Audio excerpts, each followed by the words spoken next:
What's up, everyone? So I'm doing a little quick car video because I had some thoughts in my head and I wanted to get them recorded.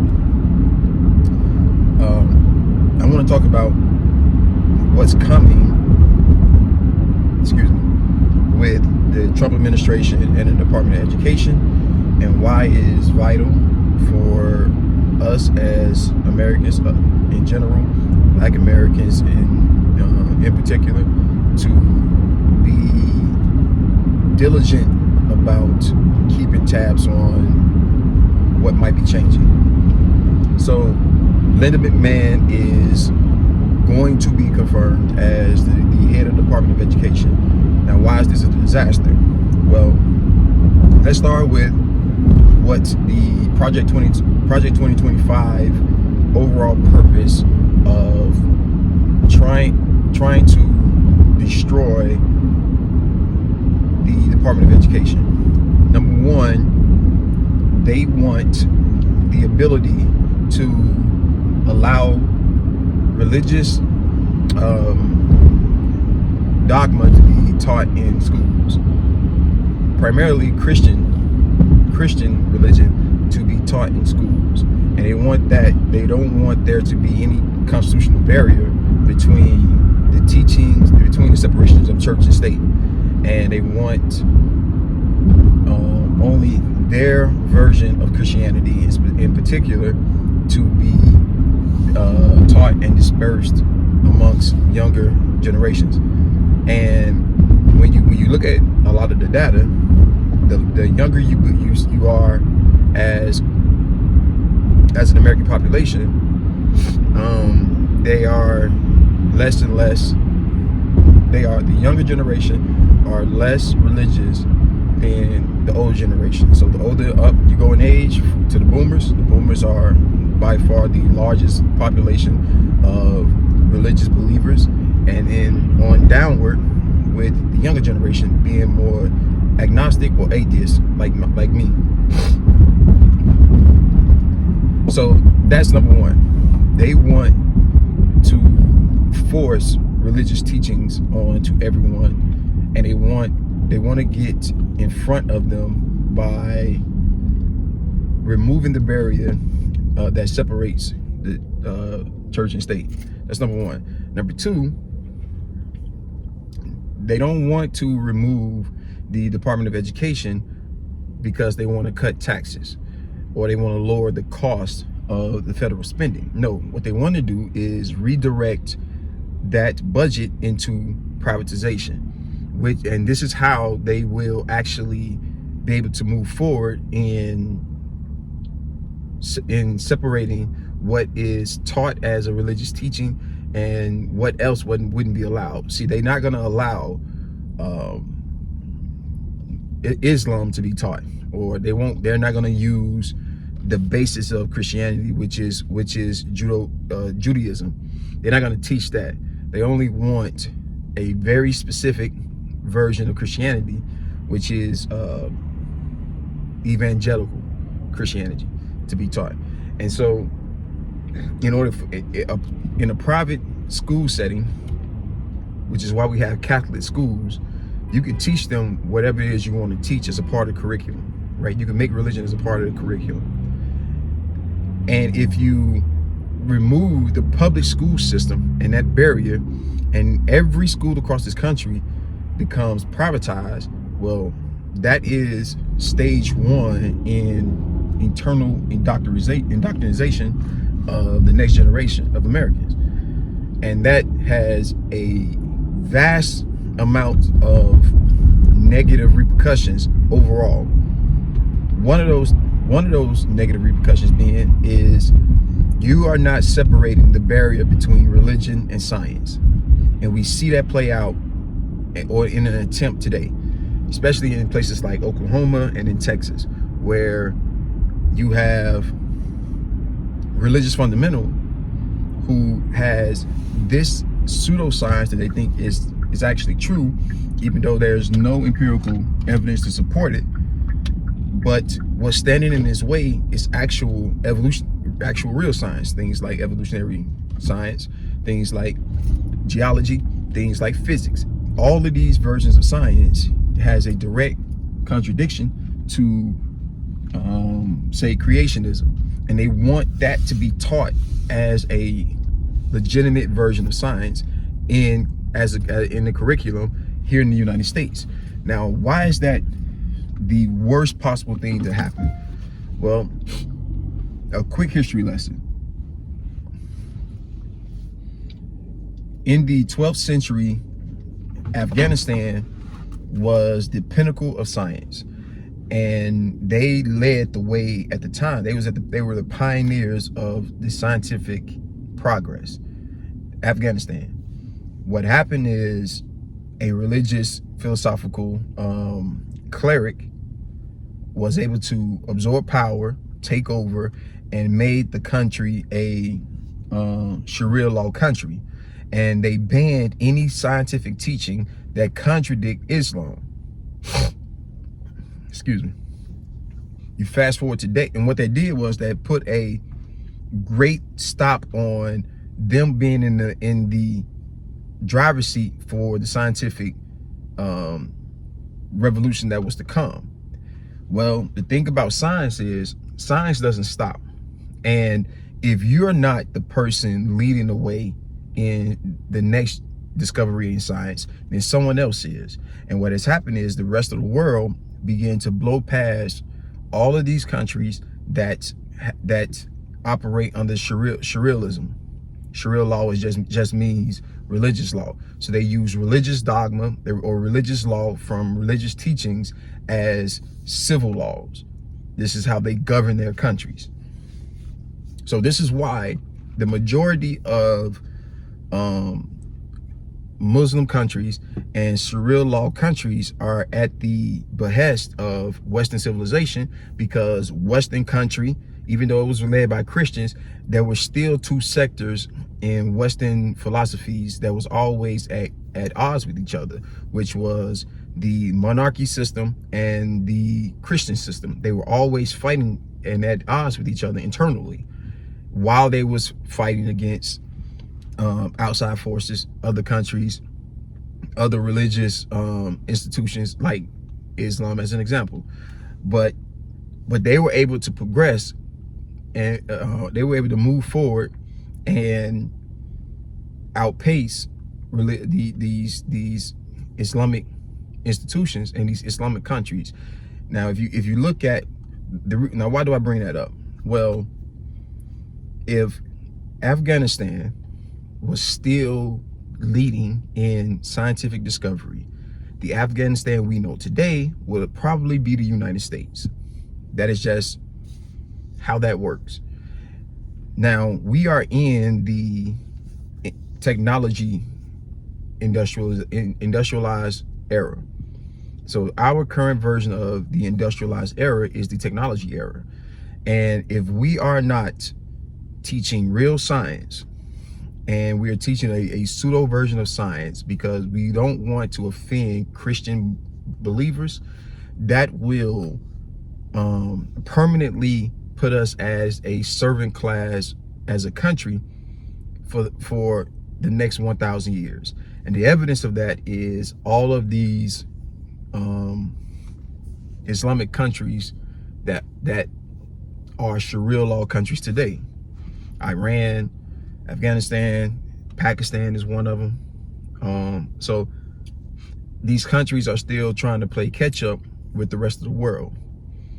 And right now, a lot of these countries are having a ton of internal conflict because the old guard who believe in Shariaism hasn't died off, and they're losing control of the younger generation that's coming up, who's becoming more and more secular.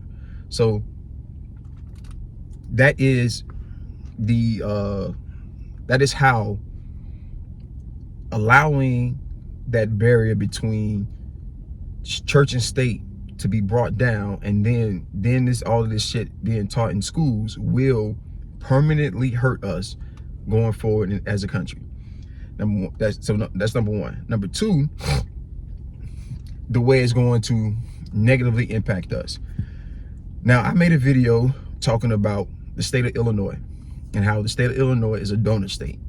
And for every dollar we pay into the federal system, we only get between 60 and 68 cents back per year. That's relative to each budget, right? So we send $100 billion in federal taxation, into federal tax dollars to the federal government. We're only getting 68 billion back. We send 200 million, you know, you do the math, 1.2 billion. No, what's that? 68, so it's like 120 billion, excuse me. It's late, my math is off. But the point I'm making is that we don't get a 1-for-1 exchange in federal dollars because we fund states like Mississippi, my home state, Tennessee, Alabama, Georgia, Oklahoma, Kentucky, Kansas, Virginia, West Virginia, North Carolina, South Carolina, Idaho, Iowa, Wyoming, all of these states, which are conservative-led states. These states get more tax dollars in than they send to the federal government. And one of the ways that they get this surplus in money is through the education system, which is from the Board of Education. So if people like Lena McMahon, she's not going to create a fair system to where blue states are going to get the adequate amount of money back that we spend in. No, they're going to still fund that money into all of these red states, into private institutions that are for profit. And so now you're going to have you're going to even have a worse two-tier education system than we already currently have. So that means that now you got private schools that are going to have the ability to deny students access to them. And they're going to be able to create any barriers on why that student can't come in.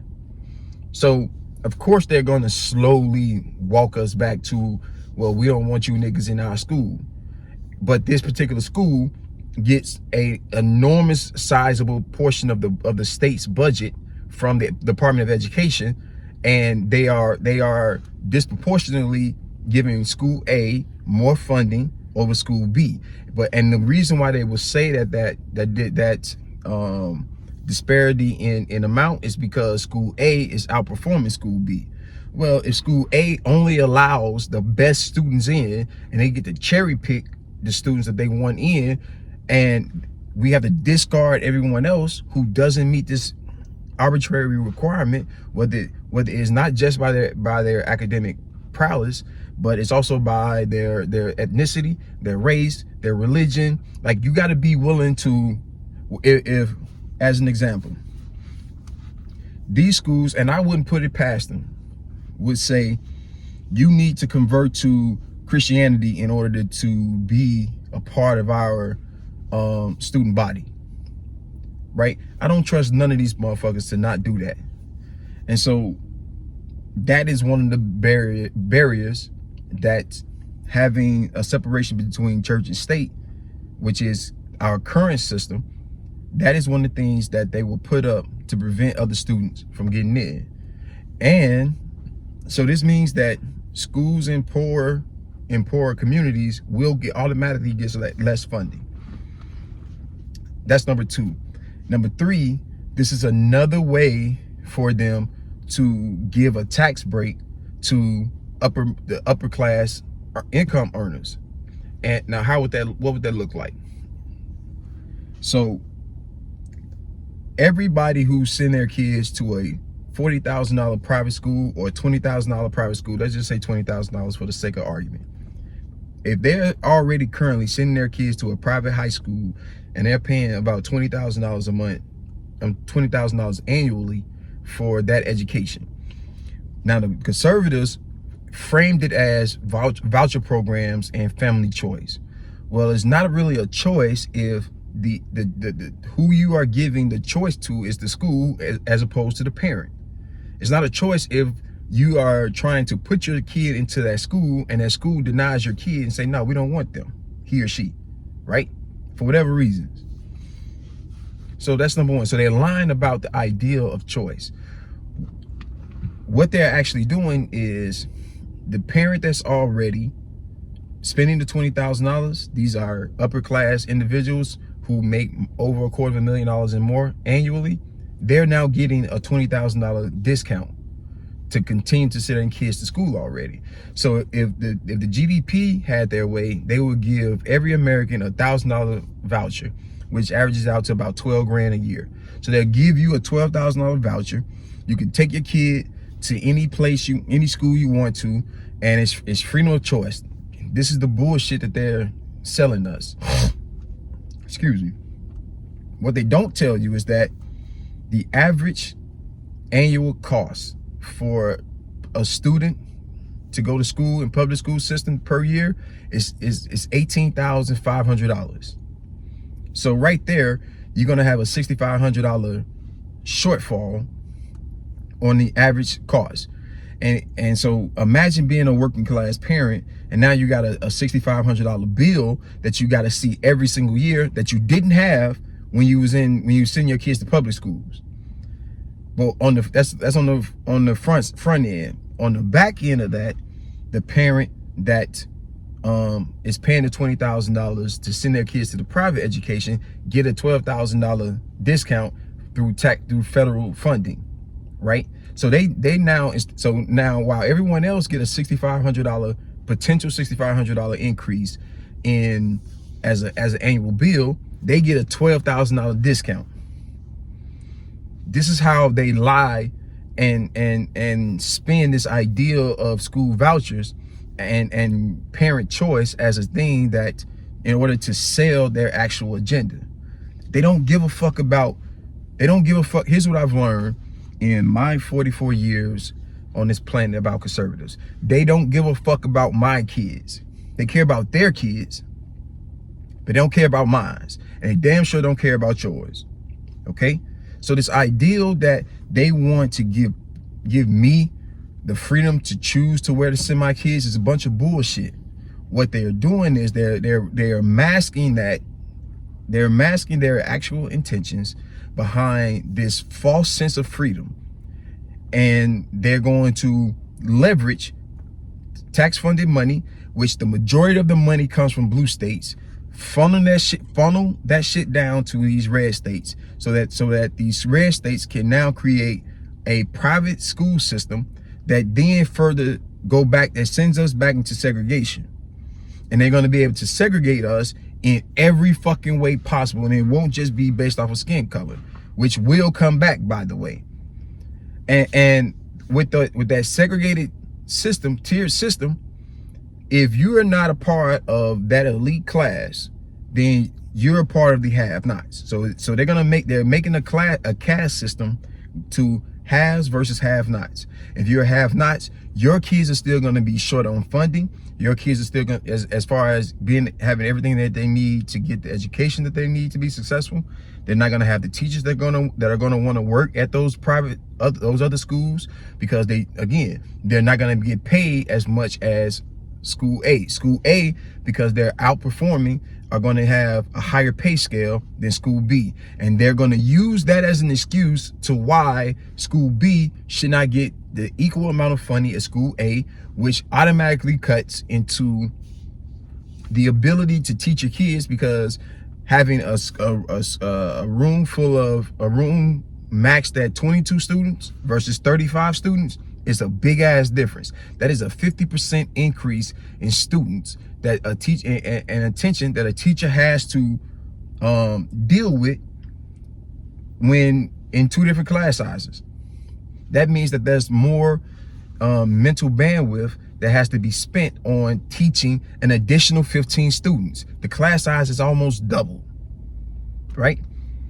And so this is the worst ideal in the fucking world if we're talking about the overall education in improving the literacy of all of our students across this country.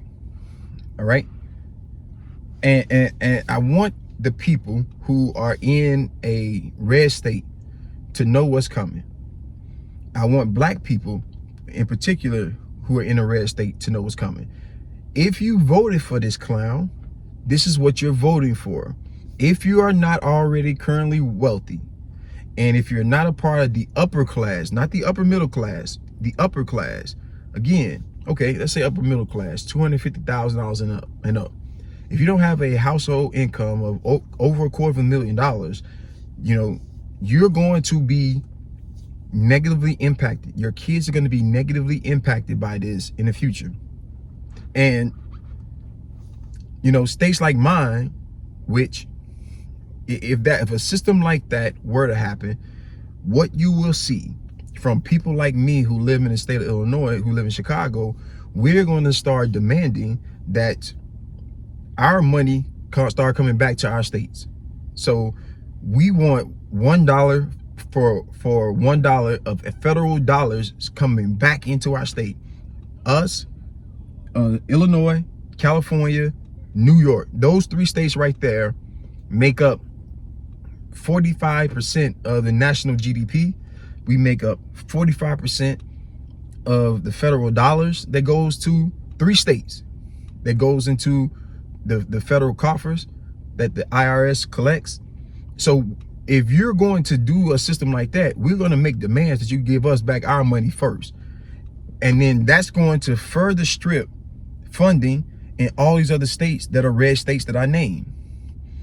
So, man, if you are in these states and you come across this video, you need to be contacting, you need to learn who your state representative, your United States representatives are, right? You need to learn who your congressperson is and who your state senator, your two state senators. You need to be contacting them daily, right? And you need to, man, Black Americans, Black America is gonna be all right, because we've been here before. We've seen this movie play out. It's everyone else who has never experienced having their own country demonize them, go after them, attack them. Especially these white poor conservatives, these poor white conservatives who don't understand that when they talk about welfare queen, they're specifically talking about you. Because every single red state in this country that isn't Texas, by the way, is a welfare state. Every single one of them. Kentucky in particular. Kentucky's population is 85% white. And of Kentucky's population, 49% of Kentucky's population receives welfare. And that state overwhelmingly voted for Donald Trump. That is an empirical fact. That's not my feelings. That's not what I think. Oh, I'm sorry. That's not what I believe. That's not what I want to be true. That's provable. You don't believe me? You can check the Congressional Budget Office, the CBO. So I want you guys to, man, start getting ready. And it's going to be a long 4 years, maybe 2 years, because in 2 years we got the midterms. It's going to be a hard 2 years. But I want us, as many of us, to be as prepared as we possibly can. So my name is Mitch, and I appreciate y'all for stopping by. And this is The Black Effect. Peace out.